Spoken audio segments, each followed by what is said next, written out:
Okay. Thank you all for being here, and I really want to express my gratitude to Roulette for having us here.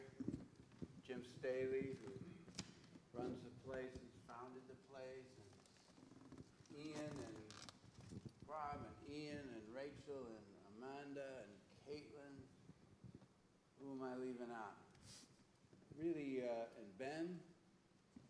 It's all wonderful, wonderful people working here and presenting really creative events all the time. I was here 2 nights ago for Roscoe Mitchell's show. I've had the honor of playing here with Roscoe a couple of times, but I was just in the audience, and it was just absolutely breathtakingly great. So I encourage everybody to support Roulette and come here often. I want to thank Tom Buckner. I'm not sure if he's here, but Tom, helped bring, he is here. Throw that man out. Tom is a very, very special person as a musician and as a facilitator of things. He's done a lot of great music. He's caused a lot of great music to occur. Things that he was involved in personally and things that he wasn't. He does his interpretation series here for many years, like 39 years or something crazy like that. He's just unbelievable, and he helped bring this project to the attention of Roulette, and that was kind of the tipping point that got us this gig. So thank you, Tom Buckner, a really great man, has done a lot of amazing things, including the Roscoe Mitchell show the other night, which was just insanely wonderful. So I want to thank the family of the man that we're honoring tonight, Richard Powers. Many of them are here, the extended family.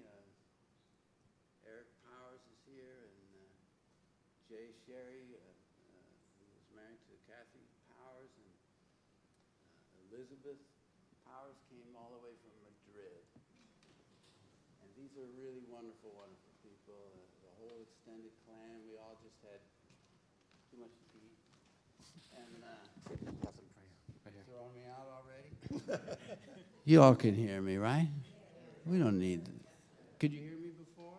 Yeah, but the international audience. The international audience, I'm so sorry. I've been derelict. Sorry about that. Hello, world. Thanks for coming. Anyway, thanks to all these wonderful people. I know there's Andrew Porter is here, the longtime publisher of Alcohol magazine, great bassoonist. Michael Rabinowitz is here somewhere. I don't know who else is here, but anyway, thank you for coming, all you special, wonderful people. So Richard Powers would have been 100 years old this year, and the COVID situation pushed this event back. We were going to have it in his centennial month, which was February. But look, here we are now, and I'm thrilled to be here. Just a quick word, and then I'm going to turn to these ruffians over here. Not sure who they are, but these two humans. For those of you who don't know, because I'm sure some of you don't, Richard Powers was an incredibly prolific and amazing artist. He's, I think, best known for his science fiction book covers of the 1950s and 60s, which that was my entry into the Powers world, but his thing was way bigger than that. He did all kinds of fine artwork and landscapes and children's stories, and he was a writer. He wrote many, many, many stories and worked and painted and thought and expressed every single day.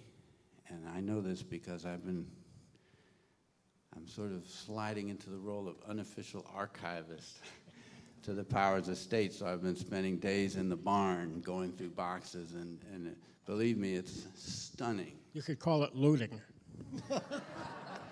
You stay out of this. It's stunning, the flow, the constant flow of ideas, little bits of paper with little sketches and little thoughts, and do this and paint this, and Alban Berg and Takemitsu and all of this stuff, on and on and on and on, all these unfinished things. And just an incredibly fertile mind. He exhibited at MoMA and the Met and places like that, along with his illustration work. Anyway, to me, I consider Richard Powers one of my top musical inspirations. I put him right up there with Coltrane, Louis Armstrong, Sun Ra, Lester Young, those kind of people. His work has actually influenced mine to the same degree as those people I just named, which is saying quite a lot. So his work really kind of opened doors to worlds that I've since been trying to find and inhabit through sound, if that makes any kind of sense. So I started my company about 10 years ago, Science Sonic Laboratories, and we've put out 14 CDs so far with lots more in the can, and all of them have Powers art on the covers, some of which has never been published before. And it's all done with the blessing and with the approval of the estate, for which I'm incredibly grateful. So please, before you leave, check out my wife out there in the lobby with this incredible table. It's a beautiful display. Even if you just want just to look at the covers, it's really great. This is the stuff that inspires my music, and I'm very, very grateful for it. So I was determined to do this project, do a piece of music, honoring the Centennial of Richard Powers with projection of his artwork and so on. So that's enough about me. So good night, everybody. No, I want to introduce these two very fine gentlemen who consented to be here to talk a little bit about Richard Powers and his world and how he thought, and give you a little bit of context so that in a few moments when we begin the music, you'll have a little bit of a sense of who this person was. So here with me is David Garland, very distinguished. He's a musician himself. He also put out a project with Richard Powers' artwork. That was before I got the exclusive rights. You can't do that now. Oh, I didn't realize. David had a very long-running show. I guess you had several shows, but he's best known for Spinning on Air, which ran for years and years and years on WNYC and then WQXR. And my wife and I enjoyed his shows very much. And he's also a musician, a composer, an artist, and an enthusiast of Richard Powers, to the extent that he had as his guest on one of the shows this other knucklehead over here. This is Richard Gid Powers, son of the artist, and brother of Elizabeth, who's here from Madrid. And Rich is a published author, a historian, a teacher, very interesting person, and we've become quite close. I knew his brother, Thayer, before. He was the first family member I met, and then I got to know Rich, and I've been spending a lot of time with him, and I've kind of been helping him in the barn, and we get together, and it's been a lot of fun. So I was very thrilled that Rich threw his support behind this whole project, And I should say that after the music set is over, we're going to have a little reception in the lobby with wine and snacks, courtesy of Rich. That's his contribution. So, and there's also a bar there, so anybody wants tequila or bourbon, they got all kinds of stuff at the bar. You can support this place by buying that as well. So, Richard Gid Powers and David Garland. Thanks, Scott. I'm just going to kick things off by asking Rich. I did mention, right, that David had Rich on his show, and it was incredible. And he intermixed the interviewing with all this incredible music. I heard music I'd never heard. It's like, wow, it was great. So that's why I wanted the two of them to be here. So I'm going to kind of get out of the way. But first, I'll just ask Rich, what was your dad like when he was working? All this stuff came out. What did you see of the process? Could you come up and say, hey, Dad, talk to him? Or was he like, get away from me, kid? Or what was he thinking? What was he doing? Well, it was just the opposite. He liked having people around. He liked having the kids around. And later on, he liked having the grandkids around. And he didn't really explain what he was doing. In fact, I think you have a few clips that you're going to show that are almost the only time. I'm not giving away anything. I'm not giving away anything. But, but there are three clips in which he actually does try to talk about what he's doing. It's just really interesting because he never explained that to me. What I saw in Dad's work, whether he was painting or doing illustration, more when he was painting, was just love of being creative. And I think you've all come across creative people, and one of the things about them is they just can't stop being creative. It's just, it's a drive that they have, and they can't shut it down. And my father was like that all the time. And it went into kind of the way I want to segue into David is the influence of music on painting, music on his illustration. And I'm going to throw out some ideas and then turn it over to David, and maybe we can have a conversation about that. But I'm going to talk about something I hadn't really sprung on either of them yet, and that is my father's enthusiasm for the gadget side of music, the gadget side of music. And with Scott here, we have someone who's just about crazy about the gadget side of music. Some of you, some of you have been to his sound laboratory, and it's really astounding. I'm not going to describe it because maybe he'll describe it, and he can do it very well. But I'm going to introduce this with a little bit, something from left field, and that is my father just loved to design things. He was designing things all the time. And at one point, 2 points actually, he designed some fireplaces. A fireplace in a studio in Rampoor Road in Ridgefield, and then another one in our big house on Old Branchville Road in Ridgefield also. And the first one's made of masonry, the second one's made of welded pieces of sheet iron. Now, they were really, really beautiful. The proportions of them, I think, were probably based on the golden section, so that everything was in such harmony, Well, the problem is that a good working fireplace has nothing at all to do with the golden section. There's an invariable ratio between the area of the chimney and the opening of the fireplace. The Romans knew it. The Greeks knew it. The Egyptians knew it. I think the guy who first discovered fire figured out pretty easily.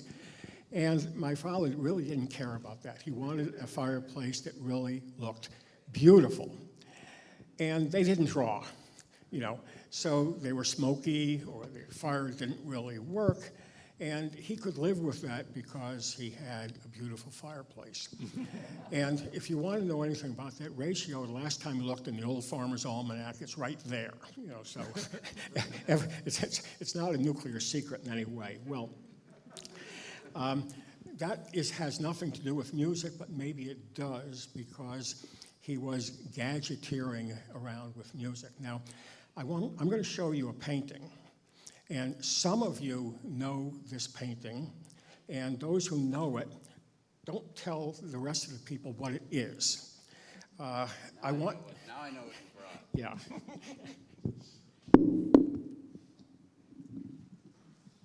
Now I know what you brought.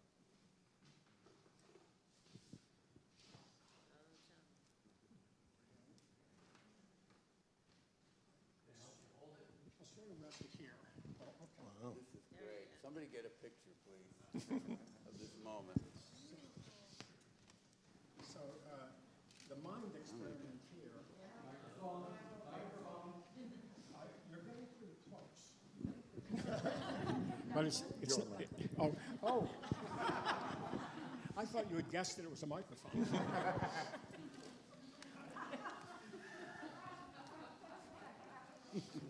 But that wasn't it. A couple guesses. Audio tubes or Yes. electric Who tubes? got that? I did. David. Okay. Okay. It is. It's basically the chassis of a vacuum tube amplifier. And once that's explained to you, I think you can see that and figure it out. And it's one of those. He never considered himself to be an abstract painter. He always thought of himself as being a realist expressionist or an expressionist realist. And he had so much influence, as those of you know who knows his science fiction, from the surrealists. But in some ways, I think all artists are surrealists because what they're doing is drawing images out of dreams, and putting them down in sound or in painting. But this is just an example, and I want to explain the background of this interest. Let me just over here. I'm taking that home, right?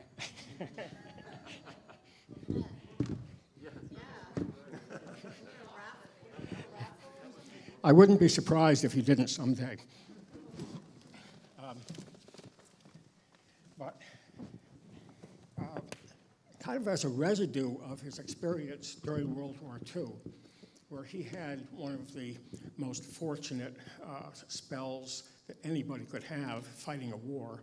He fought the war in Astoria, New York, in the Signal Corps sound studios, making sound equipment. For what purpose? What's the sound equipment? Do you know? Well, you know the main purpose of it were VD films. but and I guess they wanted to record screams of the soldiers who had been bad. But he loved building audio equipment, and he loved buying Heath kits and putting together Heath kits, tuners, amplifiers, preamplifiers. And they did work.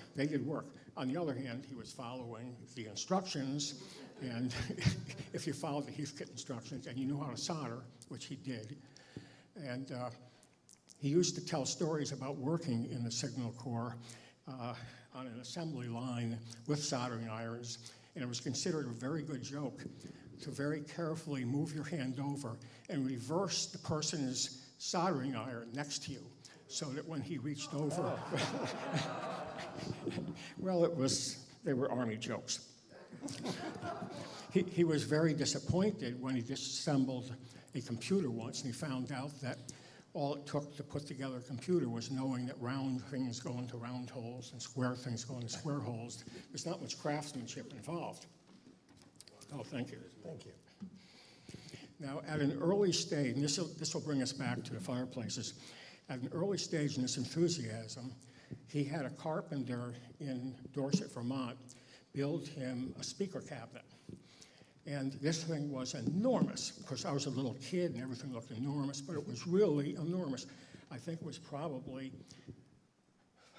5 feet wide, 4 feet deep, and 4 feet high.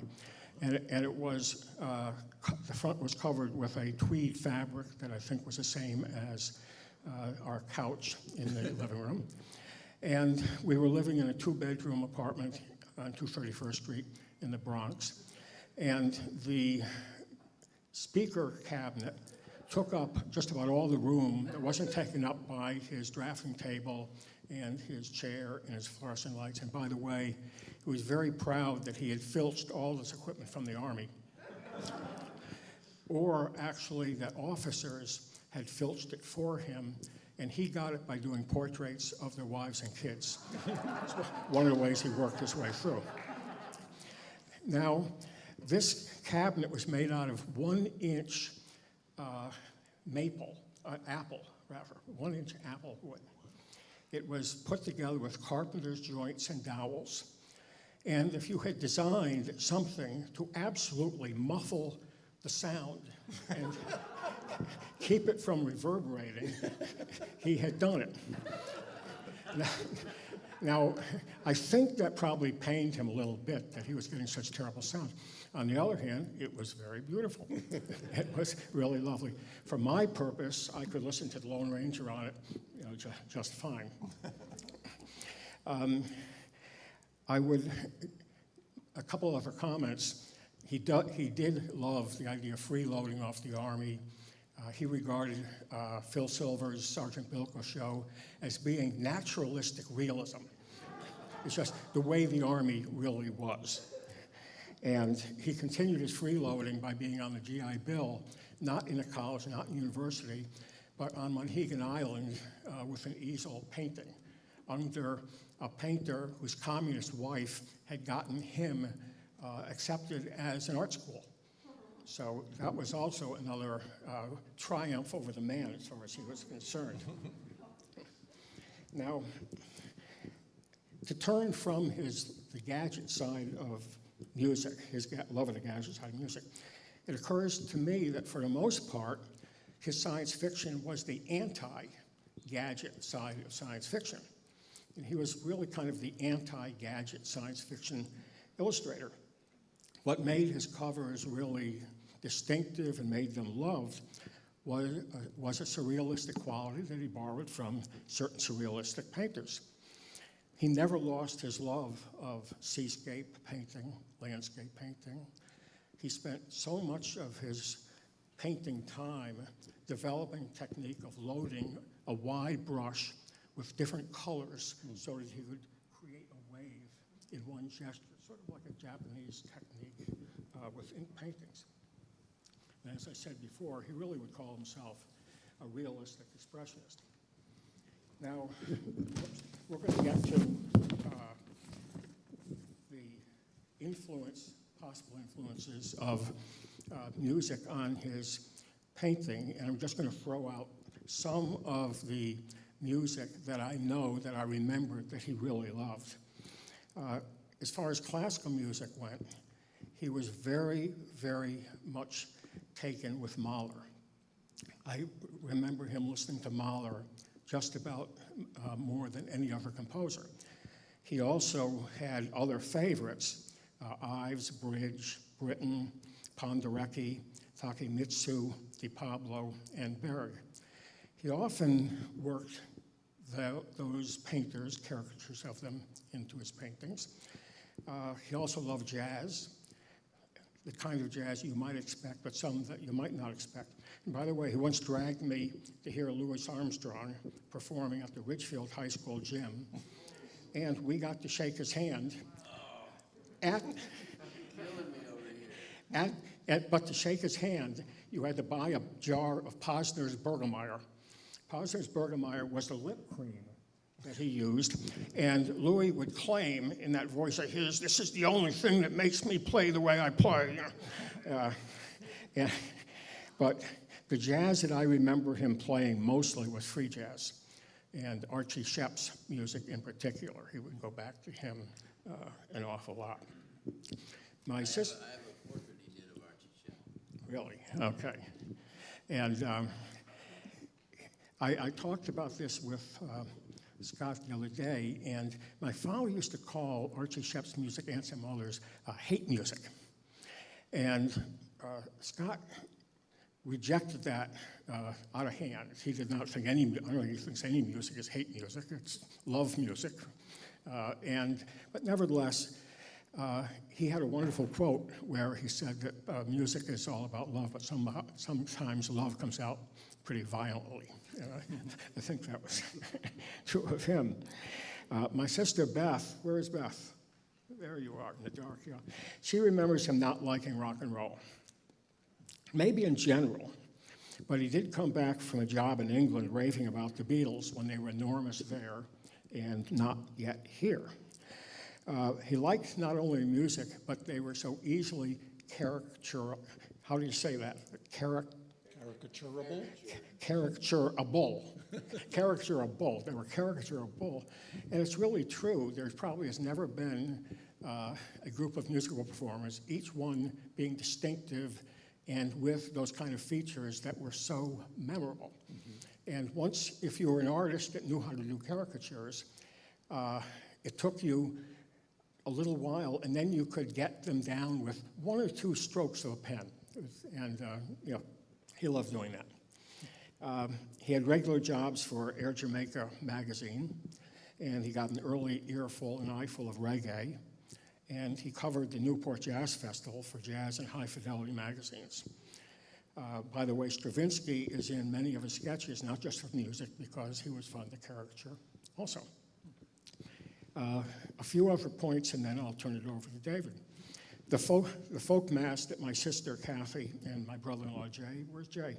There you are, that you performed at St. Mary's may have been one factor in making him transfer down to Sacred Heart in Georgetown. It was also that he liked the Latin Mass at Georgetown. But the deciding factor, and this is the absolute repertorial truth, was a Labor Day sermon by the Monsignor in which he argued that the unions were destroying America, which my father felt was a wrong thing to say in any case, but especially not on the Sunday before Labor Day. And I don't know that he got up immediately and left, but he probably felt like doing that.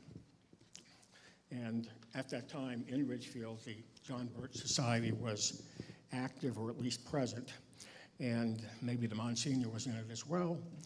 And they really struck a blow for their beliefs once when they snuck into the Ridgefield movie theater parking lot at night and put bumper stickers in everybody's car that said, "America's a republic, not a democracy. Let's keep it that way." And that was just outrageous. So this whole notion then of music's influence on painting is something that I'm very curious to know more about. And David, got some thoughts on it? I have some thoughts. I do, it's undeniable that influence works both ways. There are many artists who are thoroughly influenced by music and many musicians influenced by art, and there's musical pieces about art. But what interests me about that is that they, in a sense, they live in different worlds. Music is a time-based art, and visual art is not. It's made over a period of time, but it's experienced in an instant. So that it's interesting to me that there's such a link between the two endeavors, and that they influence each other so strongly and are so important to, from artist to musician and vice versa. So there's a place in our minds and our experience where those things do touch and meet and overlap and commingle, even though they are, one's chronological and the other is not. And maybe that's a beneficial difference between the things. And one thing that I want to say about Richard Powers' art, in case you're not quite tuned into it, it's sort of a historical frame of mind, that there really was no one else who managed to make an illustration career out of making fine art level images and paintings. His paintings, as you've seen, the very strokes of them, the very gesture and The thinking behind them was at the highest visual art level, I think. And in the 50s and prior, there was the golden age of illustration, basically. There was, most of the slick magazines had stories that were illustrated, and many of them with a fantastic design sensibility and draftsmanship. But Richard Powers took it another step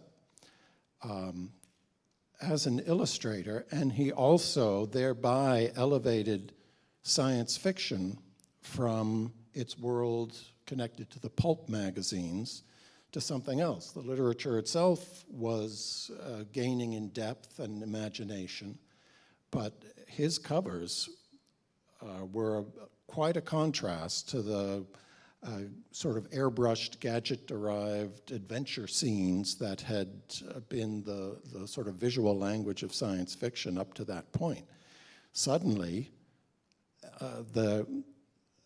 Richard Powers' work opened up the imagination and the sense of possibility, and I think it's partly why everyone's here. It's that wow moment where suddenly you get a sense of new possibility, and your imagination is all fired up. I think his work did that so beautifully, and so made a big difference to the consumers, American consumers who were buying books, and also to the whole field of science fiction. Its depth increased, perhaps partly because of your father's work, because he sort of paved the way to make, to just excite the mind all the more. Could I just jump in and say that I think you made a really, really good point?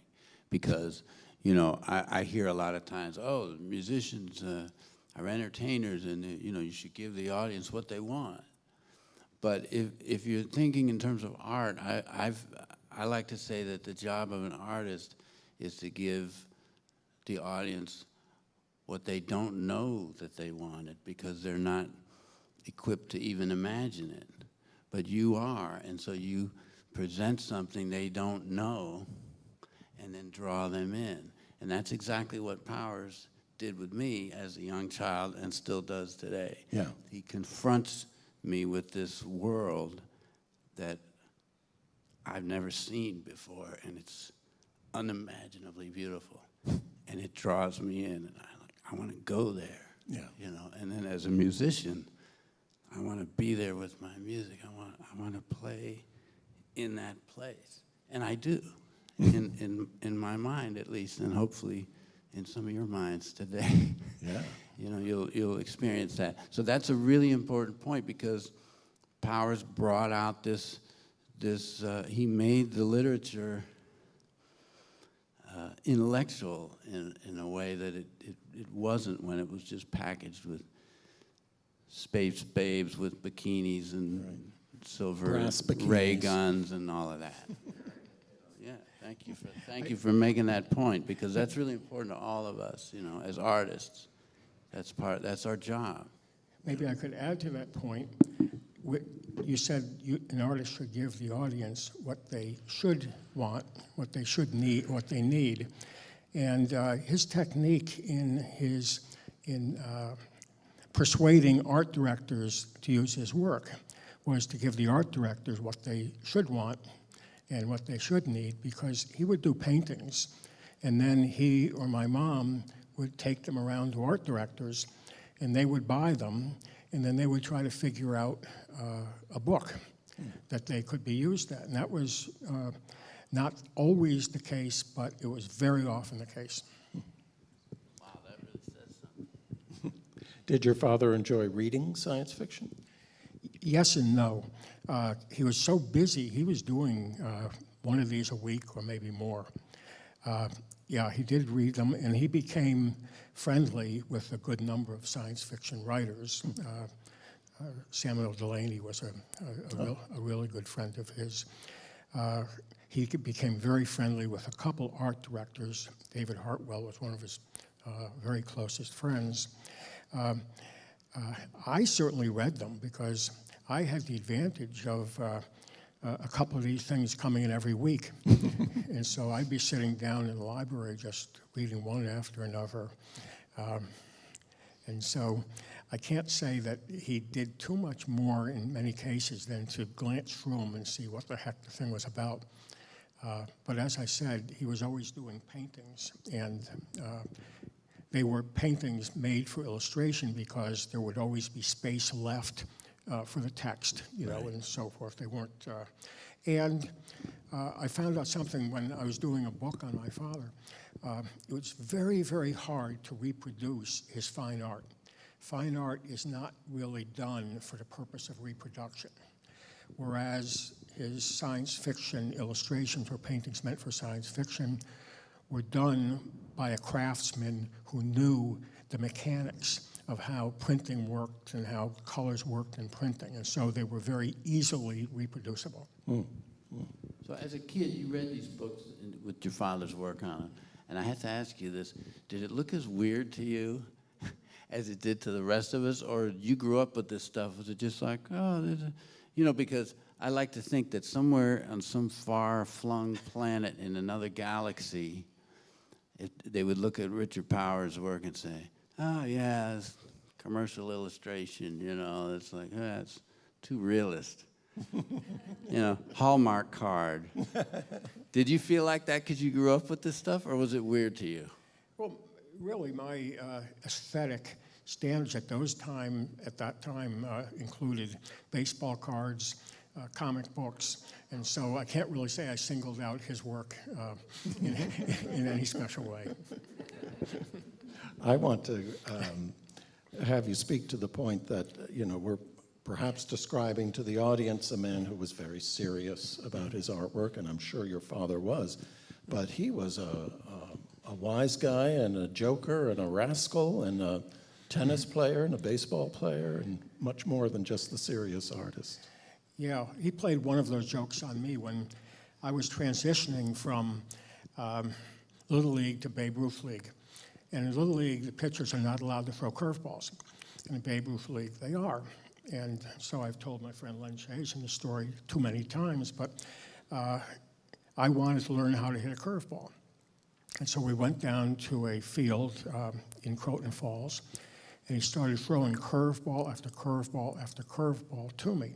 Which he could do well? After a while, I got cocky. You know, the ball would come in, and I'd wait it out and hit it. And I may have wised off to him because he reared back and threw a fastball that caught me right between the eyes and knocked me silly. And I think it worried him for a little bit until I came to.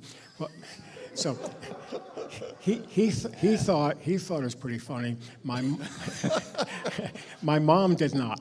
No, I'll bet. Wow, we're getting down to it now. Wow. And your father hated Richard Nixon. It really hurt his career. He hated him so much. I think one of his last shows at the Wren Gallery, instead of doing any painting, he surrounded the entire gallery with stuff done, I think, on butcher paper or something, you know, long rolls of paper with caricatures of Nixon. Yeah, he absolutely loathed him in a way that I guess some people have loathed other politicians. But yeah, he was a Stevenson Democrat, if that puts him into any category. He really felt that New Deal democracy, I guess you might call it, was where he was at. He came from a background that really thought that labor unions were a very important part of the way the system worked. And it's really hard to express in extreme enough terms how much he, you know, disliked, hated, loathed. Well, you said in one of your essays or somewhere, or maybe it was in the James Frank book, that he hated Nixon before it became fashionable to do so. Long before, I think. That's right. At one point, in American history, people would brag that they became pre-fascist or anti-fascist before it was fashionable. Yeah, and he was certainly a Nixon hater.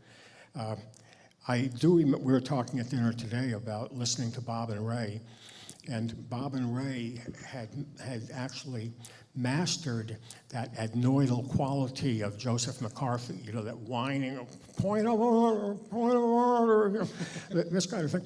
And the amazing thing is that if you remember it, it's exactly the tone of voice of Senator Ted Cruz. Senator Ted Cruz is as good as Bob and Ray in doing a Joe McCarthy impression. I hope everyone knows who Bob and Ray are, a pair of comedians, geniuses, and a huge favorite of your father's. You've said that he had their radio broadcasts recorded so he could listen to them whenever he could. Yeah, it's would be worthwhile for everyone just to, you can go on YouTube and other online sources and hear some Bob and Ray, but there are so many Bob and Ray enthusiasts around the country that so much of it has been rescued by now. And there are, you know, even the commercials that they did for Peels, they were Bert and Harry Peel. And I think they were some of the only truly entertaining advertisements that we've had. Maybe Geico.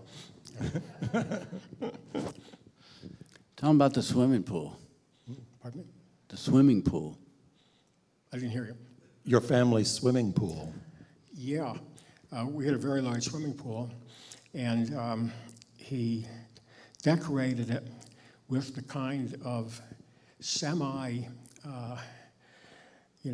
ocean and semi-space creatures. But the really centerpiece of it was an enormous octopus under the diving board, so that when you dove into the mouth of the octopus. And it was a kind of pool that you had to clean every spring.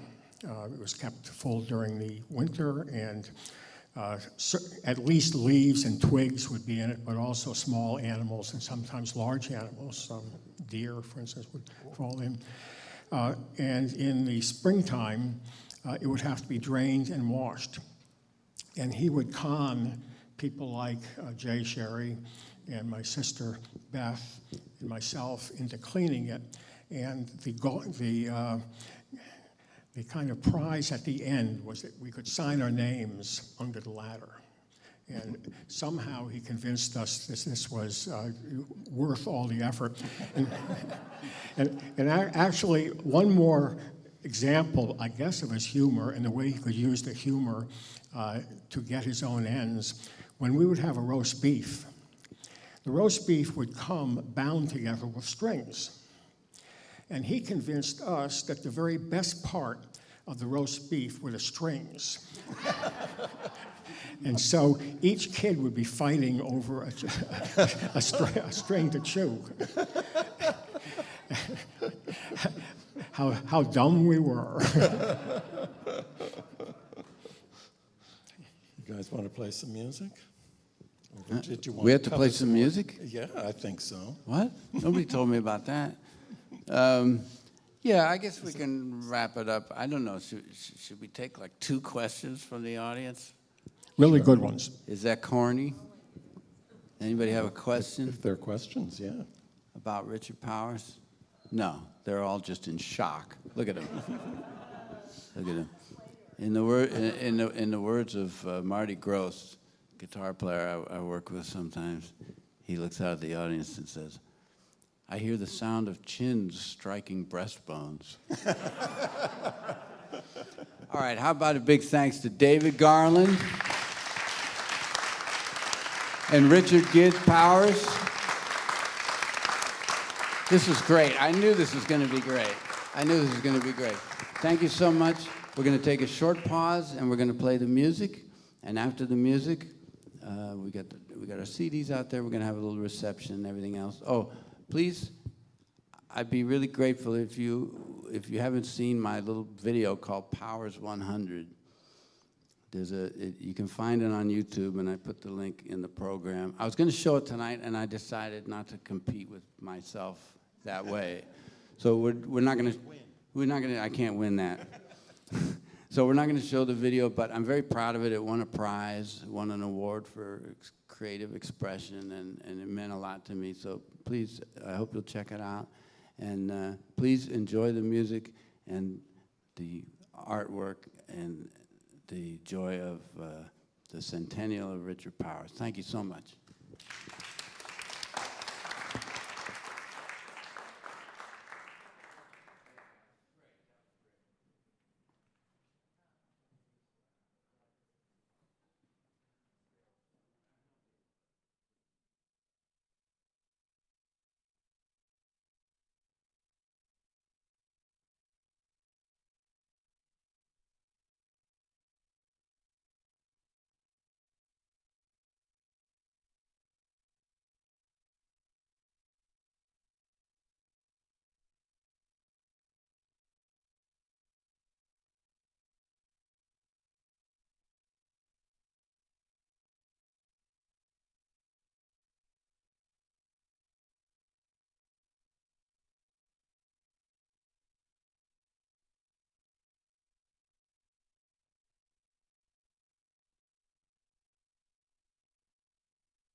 guess if I were articulate enough to try to determine exactly what I'm driving at, I'm trying to give a sensation of how life developed out of the void, and the organic came out of the strictly, what would you call it, the complete formlessness of the initial Big Bang or medium-sized bang or whatever the current locution for it is.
supposed to be starting? What I'm after in the linear aspect of the work, that is the detail work on top of the abstract background, is a kind of almost obsessive rhythmical repetition that, to me, it's like an insistent drum beat with enough variation, however, that it never gets monotonous and never is protracted beyond the limit of intellectual interest.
I guess if I were articulative,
once you get started on it, and if you establish your rhythmicality, you're working, first of all, in a rather focused area, because what you're trying to do is imitate that moment in creation when something begins to develop out of nothing, when matter begins to develop out of the void.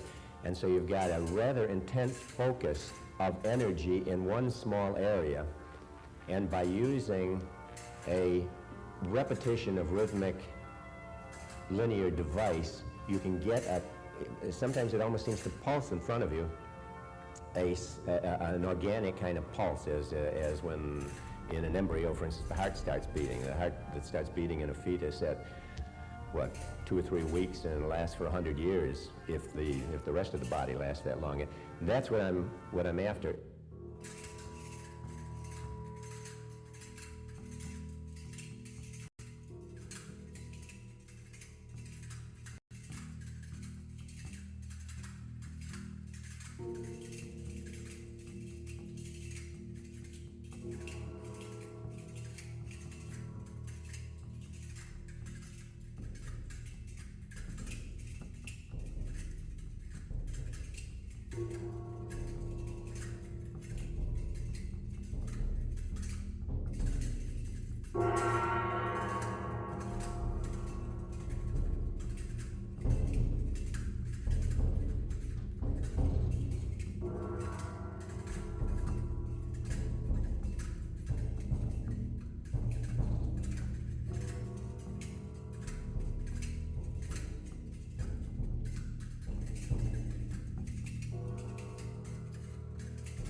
Julian Thayer on the bass. And the phono fiddle, Julian Thayer. Pheeroan akLaff. Pheeroan akLaff. Scott Robinson. Scott Robinson. Thank you. And Art Jones on the video projection. Art Jones in the back. Richard Powers. Thank you very much.